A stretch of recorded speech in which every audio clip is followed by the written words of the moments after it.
안녕하세요 여러분, 친절한 AI 미정입니다. 오늘 하루도 잘 보내고 계신가요?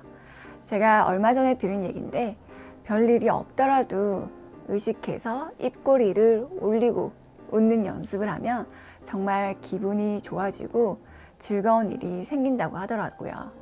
여러분들도 지금 당장 한번 웃어보면 어떨까요? 히히. 그러면 오늘도 즐겁게 머신러닝 공부 해보도록 하겠습니다. 자, 여러분들 지금까지 강의 잘 따라하고 계신가요? 우리 머신러닝을 주제로 지금까지 10개 강의를 함께 해봤는데요. 어떤가요? 머신러닝이 그렇게 어렵진 않죠? 여러분들도 이제 머신러닝의 기본 개념과 특징, 종류 등등을 알게 된 건데요. 그러면 이 개념들을 다 모아서 실제 머신러닝 모델을 만들려고 할 때는 어떤 순서로 작업이 이루어지는지 오늘 알아보도록 하겠습니다. 자, 바로 머신러닝의 작업 순서고요. 첫 번째는 늘 얘기했던 것처럼 어떤 문제를 풀고 싶은지 정의를 하는 겁니다. 머신러닝으로 풀 수 있는 문제가 맞는지 아닌지도 확인을 해야 되고, 머신러닝의 종류 중에서 어떤 것에 해당하는지도 분류를 해야겠죠. 그러고 나면 그에 맞는 데이터를 준비를 해야 됩니다. 여기에는 데이터를 수집하는 것에서부터 전처리하는 것, 연관 데이터를 추가하는 것 등등 다양한 작업이 포함되겠죠. 그런데 가끔은 이 두 개의 순서가 바뀌는 경우도 있어요. 데이터가 먼저 준비되어 있고 그 데이터를 가지고 어떤 걸 풀면 좋을까? 라고 생각을 하게 되는 경우도 있긴 한데, 어쨌든 문제가 정의되고 나면 가지고 있는 데이터를 다시 한번 그 문제에 맞게 전처리는 조금 해야 되기 때문에 일반적으로는 문제를 정의하고 그 다음에 데이터를 준비하는 이런 단계로 많이 진행이 됩니다. 그러고 나서 해줘야 될 건 우리가 풀려고 하는 문제와 데이터에 맞는 알고리즘을 선택하는 거예요. 이제 알고리즘이 어떤 건지는 지난 시간에 배워서 아시죠? 알고리즘은 우리가 어떤 문제를 풀려고 하느냐에 따라서 잘 어울리는 것들이 미리 정해져 있어요. 그렇게 정해져 있는 것들 중에서 우리에게 필요한 걸 선택하면 되는 거죠. 그러고 나서 이 알고리즘의 데이터를 학습시켜서 모델로 만드는 과정을 하게 됩니다. 알고리즘이 모델이 되는 거죠. 이렇게 어느 정도 학습을 시키고 나면 우리는 그 모델이 잘 만들어졌는지, 어느 정도의 성능을 가지고 있는지 평가하는 작업을 해야 됩니다.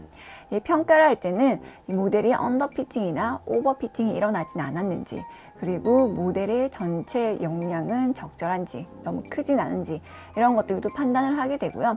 그 다음에 모델의 평가 지표에 따라서 모델의 성능을 파악을 하게 됩니다. 사실 우리가 평가 지표라는 거에 대해서는 아직 다루지 않았어요. 평가 지표를 먼저 다룰까 하다가 아직 우리가 머신러닝 모델을 하나도 만들지 않았잖아요.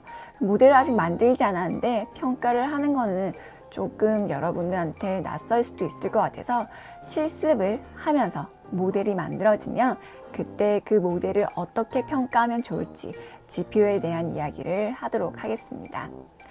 자, 이렇게 모델을 평가하고 나서 모델이 아직까지 학습이 더 될 수 있을 것 같아 라고 하면 알고리즘과 데이터를 더 수정을 하고 추가를 하면서 계속 이 과정을 반복적으로 하게 됩니다. 그러면서 모델의 성능을 계속 향상을 시키는 거죠. 모델 학습을 충분히 시킨 다음에 우리가 원하는 성능까지 나오게 되면 학습을 종료하고 모델을 활용하게 됩니다. 이 모델을 활용할 때는 그냥 컴퓨터에 있는 프로그램에 설치해서 로컬로 이용하는 방법도 있을 거고요. 만들어진 모델을 서버에 올려서 웹에서 구동되게 하는 방법도 있을 거예요. 아니면 모바일이나 소형 가전제품 등에 심어서 그 기기 안에서 구동할 수 있는 형태로 활용을 할 수도 있겠죠. 이렇게 모델의 필요성과 그리고 성격에 맞게 활용을 하게 되고요. 그리고 처음부터 어떻게 활용할 건지에 따라서도 모델을 준비하는 건 조금씩 바뀌게 되겠죠. 자, 이 6개의 단계가 지금 이렇게 보면 그렇게 어렵게 느껴지진 않으실 거예요. 하지만 막상 한 단계 한 단계 하려고 보면 시간도 꽤 오래 걸리고 어떤 걸 어떻게 해줘야 될지 고민이 되는 부분이 많을 텐데요. 그런 건 실습을 하면서 계속 제가 알려드릴 거고요. 중간중간 또 알아야 되는 개념이나 이론이 나오면 제가 다시 친절하게 설명을 해 드릴 테니까 다음 주부터는 실습을 하면서 이 과정을 함께 익혀보도록 하겠습니다. 그러면 오늘 강의는 여기까지 하도록 하겠습니다. 자, 지금까지 우리가 머신러닝을 이렇게 많이 공부했다는 게 느껴지시나요? 우리가 지금까지 이론에 대해서 많이 살펴봤으니까 다음 시간부터는 차근차근 실습을 해보는 시간을 갖도록 하겠습니다.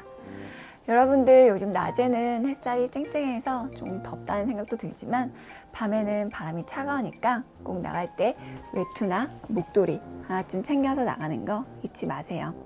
그러면 저희는 다음 시간에 다시 오도록 하겠습니다. 수고하셨습니다.